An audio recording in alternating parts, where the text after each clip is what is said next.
I'm Lowell Thomas, and for a moment I want to do something that perhaps is a little different, and I hope you'll take that literally. All my life I have been interested in the unusual, the different places, unusual people, unusual objects. And what is wrong with that? After all, there can be only one Dalai Lama, one Lawrence of Arabia, one Count Luckner the Sea Devil in World War I, one Doolittle, one Lindbergh. Unique? Ah, but that is what has made them newsworthy. And most of my life has been spent in search of the newsworthy all over the world. And in the past 20-odd years, I have seen many changes in the world of radio. As you undoubtedly know, there are now some 5,500 radio stations in the United States, AM and FM, and the chances are that you have heard the sales talks from literally hundreds of them, and you may have discovered that those sales talks are discouragingly similar. But there is one that is unlike any other station anywhere. I happen to know a little about radio stations, having been on the air for more than 35 years, and on this unique station for more than 20 years. And the name of that station? WJR Detroit. This is Detroit, 12th largest city in the world. Its river is part of the St. Lawrence Seaway. The river brings coal and iron ore to Detroit's mills and factories. And today those mills and factories are producing at an all-time high, giving Detroit an unprecedented prosperity. 3 miles from the river in downtown Detroit stands the Fisher Building, headquarters for WJR, the radio station that is one of a kind.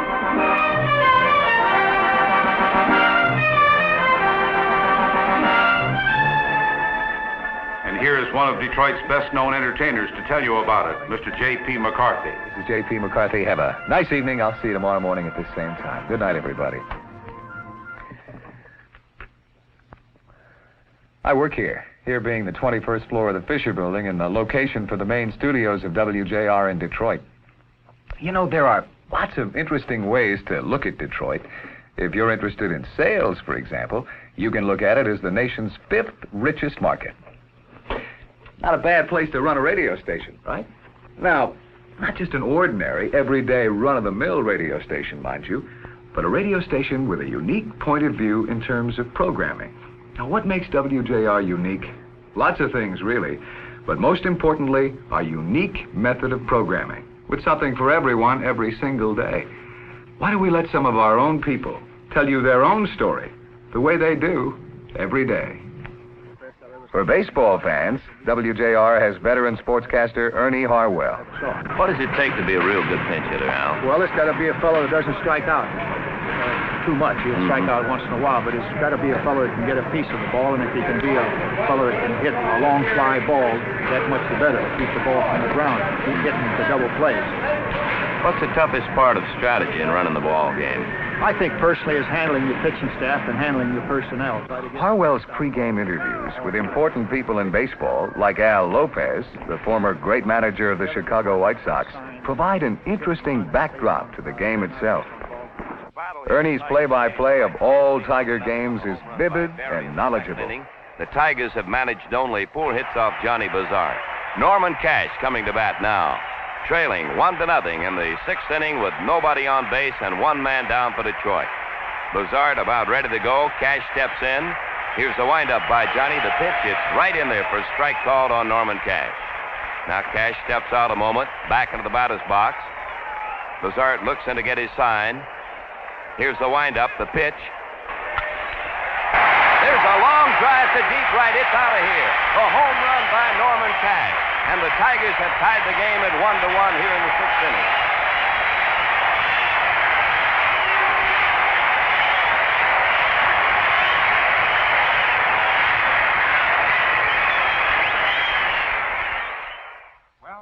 Storyteller Bud Guest, the secretary of the Sunny Side of the Street Club, and announcer Charlie Park.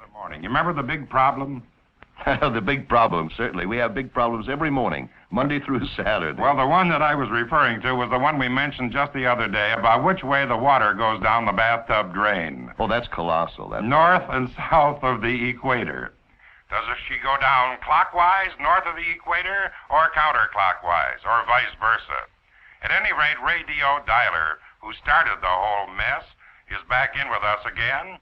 He says since we talked about it the other morning, he tried the bathroom tub 20 times. And then to make sure, he tried the kitchen sink 20 times. And this was during his noon hour. He writes to me, "Dear Bud, I had no time to eat my lunch the other day, but I found out that the water did drain out in a counterclockwise fashion every time." Now then, we have also heard from Mrs. Edward Durkee, a good member of the Sunnyside Club of long standing, who lives in Elk Rapids, Michigan. She writes to us that when she reheard our report the other morning, she turned on the left-hand faucet in the wash bowl, and the water ran out counterclockwise. But the water from the right-hand faucet ran out clockwise. So, what do you make of that, she says? Frankly, I don't know what to make of it. Do you, Charlie? WJR has football, too, with the voice of sports director Bob Reynolds. Long is the flanker, wide to the right. Max McGee is in fairly tight. Back goes Starr to throw again. Gets good protection. Throws a wobbly one. Rasmussen got it at the 36. Over to the sidelines to the 30. 25, 20, 15. Gets a great block. Touchdown! Wayne Walker drew a key block down to the 15-yard line to spring Rasmussen loose for the intercepted pass and the touchdown as he grabbed it at the 36-yard line. And it's a 36-yard touchdown run for Wayne Rasmussen on the intercepted pass of Bart Starr. Starr's arm was jarred just as he threw it, and it was a wobbly one up in the air like a wounded duck.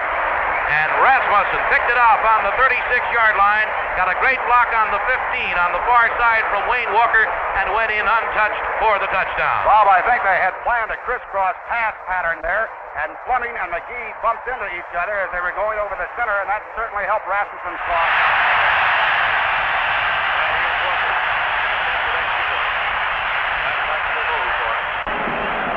Count led by Ed Flanagan, the rookie from Purdue. Barr is the flanker, wide to the left this time. Cogdill is split out a little bit to the right.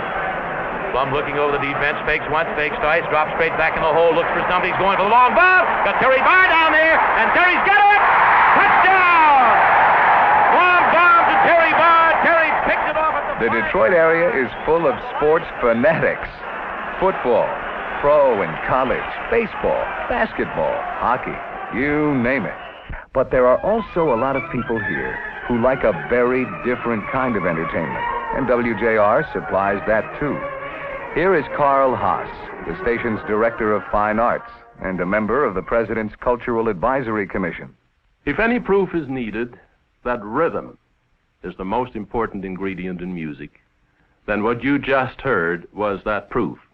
It was the beginning of the violin concerto by Khachaturian, a composer who is particularly known for his predominance of rhythm. I'd like to illustrate on the piano that very element that you just heard in the violin concerto. There is rhythm above all, unless you count this a melody.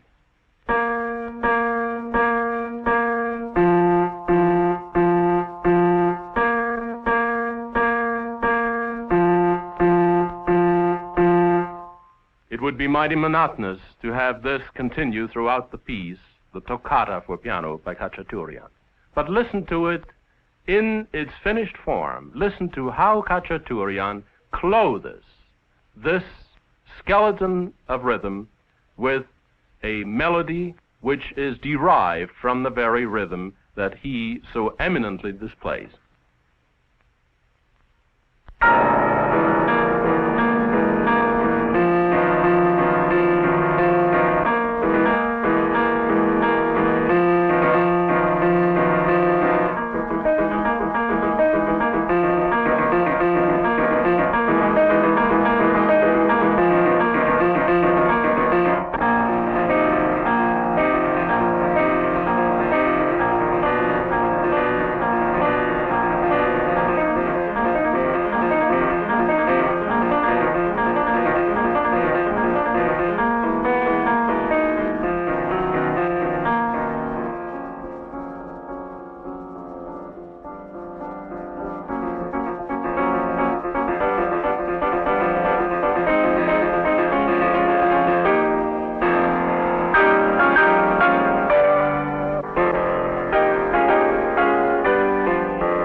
appears as a recitalist and lecturer. Here he is during a benefit for the Detroit Symphony Orchestra.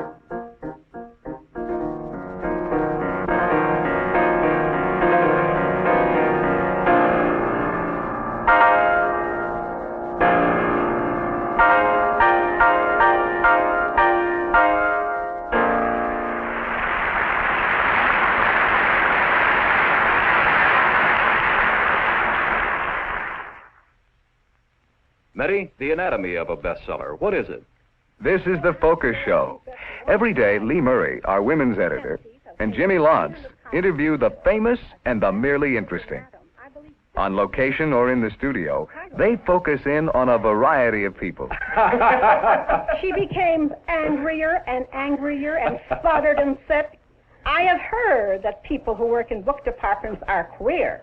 And they also have their idiosyncrasies. Yes. Doctors, authors, artists, lawyers, even Indian chiefs. Lee and Jimmy meet them all. Day after day, they talk to people in the news. From Haley Mills to Detroit's Mayor Kavanaugh. You said human values, Mayor Kavanaugh. You have 8 children and probably one of the busiest jobs in this country. How do you maintain a good family relationship? Well, it isn't an easy thing to do. I don't have any advice, I suppose, to give to anyone in the raising of 8 children, because I think, it's by accident that you almost get them raised, and the help of God, really. I've learned to stay out of the way in the morning when those 8 get up. But I think the big thing is to try and devote at least part of your week, maybe one day a week, this is generally what I try to do, set aside for these young children. And particularly in a job like this, because of the publicity that's attached to it and so on, it makes it more difficult to maintain that close relationship, and you have to work just a little harder at it. And so far, I think we're succeeding. I'm sure you are. WJR is respected for the thoroughness, the completeness of its news reporting.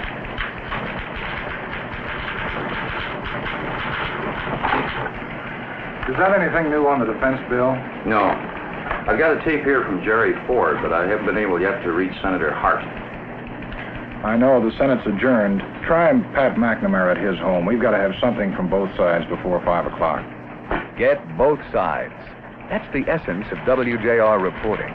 But its news philosophy goes much further than the political or the police beat.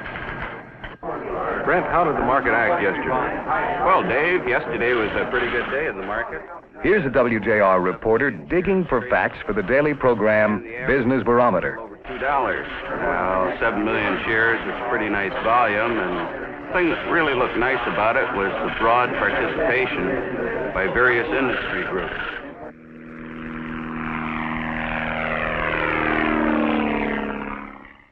Complete news coverage also means keeping rural listeners informed daily. That's the job of Marshall Wells, WJR's flying farm editor, who uses his plane in order to interview farmers, county agents, and farm authorities all over Michigan, northern Ohio, and northern Indiana. Special news includes complete coverage of such important events as the Mackinac Yacht Race on Lake Huron. We're over the fleet right now, and we're going down to spot some of the early leaders. The yachts are pretty well spaced out, and it appears that Apache is in the lead. Halfway around the world from the yachtsman, here's another example of news in depth. Our news director, Frank Tomlinson, in Vietnam. Last year, I spent 5 weeks in Vietnam, much of it with Michigan's Governor George Romney. I reported back daily to WJR listeners the travels of the governor as he met with brass, talked to Michigan GIs, and charmed the children of Vietnam. And with CBS network veterans like Lowell Thomas and Walter Cronkite, WJR's news coverage is really complete, or as we like to say, one of a kind. Now here's an example of WJR programming that's also pretty unique. Nikki Lane is back with us again today. Nikki hails from... Vocalist Jack Harris and guest, along with Jimmy Clark and the boys. Unique? Well, you know, a live orchestra isn't something you find around many stations these days. Good. Well, while you're here, Nikki, we'd like to have you do a little vocalizing with me, duet-wise. You feel up to it? Sure do. Okay, let's be away. Here we go. Oh, when the saints come marching in, when the saints come marching in, hey, I want to be in that there number when the saints come marching in. Thank you. I want to join the heavenly band. I want to join that heavenly band. I want to hear the trumpets are blowing when the saints go marching in. I want to wear a happy smile. I want to wear a happy smile. I want to sing and shout hallelujah when the saints go marching in. I want to see those pearly gates. I want to see those pearly gates. I want to see those gates standing open when the saints go marching in. Oh, when the saints come marching in, when the saints come marching in, I want to be in that there number when the saints go marching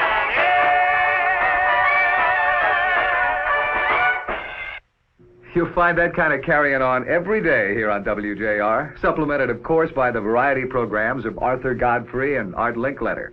Now, you've seen some of the people on WJR. What about some of the people who listen? Well, they're homeowners, mostly.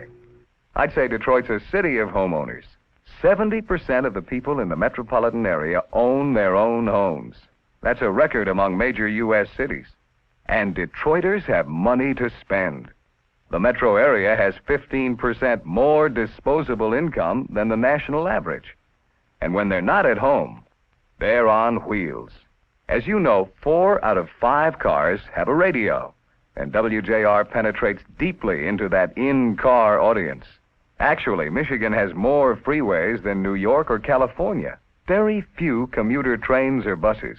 Most everyone drives to work, and it's the same throughout WJR's primary daytime coverage area. 112 counties in Michigan, Indiana, Ohio, and Pennsylvania, plus 24 counties in southern Ontario. However, penetration is what counts, and the last Nielsen coverage study shows these counties as having 50% or more homes tuned in to WJR, but it doesn't stop there. WJR penetrates 35 to 49% of homes in these counties, and 20 to 34% in these. And these figures were established before CBS programming and full baseball coverage substantially increased WJR's penetration. Although no research is available, WJR reaches loud and clear in these southern Ontario counties, where 1/4 of all Canadians live. Over 20 million persons live in this overall area. No two are quite alike in their listening tastes. Yet WJR manages to keep most of them happy. It recognizes that its listeners are individuals, such as tourists. Tourism has grown to a billion-dollar industry in Michigan, especially since it's become famous as the water winter wonderland. People come from all over to vacation here. And the first station they're likely to pick up, because of the strength of its 50,000-watt clear channel signal, is WJR. And once they start listening, they stick with us. Now, what about the typical WJR audience? The kind of individuals they are, and what they do for a living. Well, we found they're all sorts of people, in all sorts of different situations. Banks in Chicago today announced they're increasing their prime rates of interest on commercial loans. Who is burning with ambition to become the next Julie Harris. I think a technique can be learned. I think you can be taught to speak correctly, to move correctly. The Good and Choice steers 24 3/4 up to 25 3/4. On the Chicago grain future trade as of the noon hour, wheat is 1/4 lower, 1/8 higher. Corn 1/8. There's news about an important White House visitor, about new developments in the Kremlin, and a major announcement from City Hall. Palace, the Count de Luna enters. He has come hoping to see the lovely Leonora. But he has barely approached the entrance to the palace when the sound of a lute And then the voice of the mysterious troubadour is heard serenading Leonora. The Count hides and listens. Leonora comes out. Here's a set by Mickey. He delivers. It's a line drive to center field. Stanley comes over. He'll make the catch. Here's a tag by Weiss at third. And in focus tomorrow, screen star Charlton Heston in a slightly rusting suit of armor. And we'll take a nostalgic... Barr out to the right. Cogdill to the left. Plum calling the signal. Grabs the ball, drops straight back. Pretty good protection this time. Fires it in the end zone. Intending it for Kramer. Touchdown! Oh, I'd love to hear from Jimmy and the yes, boys. Yes, sir, and they have a little toe tapper. This thing moves along about, 65 in the 45 mile zone, I something bet like you that. I'll have trouble keeping my feet still. Whether it's another opinion about which direction water swirls down a drain or on any subject, write to me, Bud Guest, the Sunnyside secretary, and I'll see that it's brought to the attention of our membership. No matter the age, or the income, or the taste, WJR has something for everyone. That means the cumulative one-week audience is in the millions. And that's the reason that local advertisers get results. The reason the national advertiser, who wants deep daytime penetration of 112 counties, gets results. Every bit of responsible research confirms that WJR is not only the best radio station, but the best single medium to sell this big, prosperous market. A unique operation? You bet it is. Of course it is. In fact, I'd say that WJR, with something for everyone, is certainly one of a kind.